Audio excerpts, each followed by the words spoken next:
Climate change affects everyone, but how do we get everyone to work together to solve it? At the end of the month, the focus will be here, in Paris, as world leaders meet to try to agree a plan of action. But in a world filled with competing interests, reaching an agreement is no easy task. Let's look at some of the key players. First, the big emitters. EU countries relied on fossil fuels to industrialise, but now they're moving away from heavy industry and they're encouraging other countries to lower their emissions too. But it's not that simple. Rapidly developing countries like China and India rely on fossil fuels for economic growth. They don't see why they should have to curb emissions while others, like the EU, got to use fossil fuels in the past. Then there are countries like the US.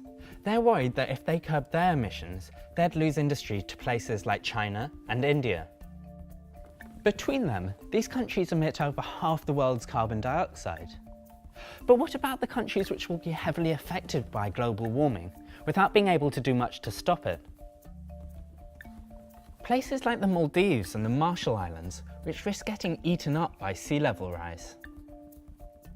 In the past, finding a deal that everyone would agree to seemed impossible.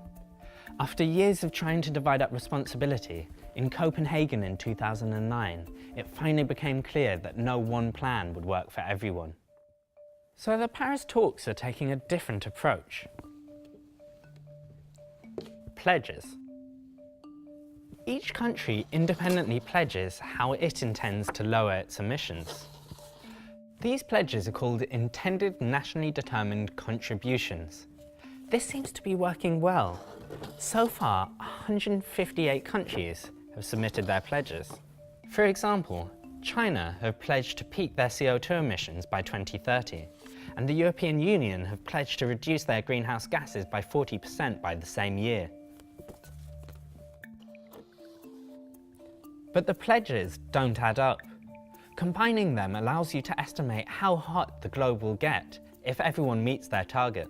As it stands, we're facing a world 2.7 degrees warmer than before the Industrial Revolution, still well above the 2-degree threshold agreed by the international community. What's more, the pledges themselves are only the start of the Paris negotiations. Will the deal be legally binding?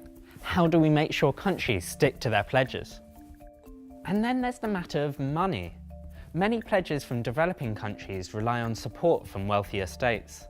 Developed countries have committed to providing $100 billion a year from 2020 onwards, mostly through a green climate fund.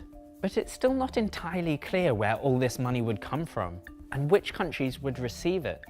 The task faced by decision makers in Paris is huge, and the stakes couldn't be much higher.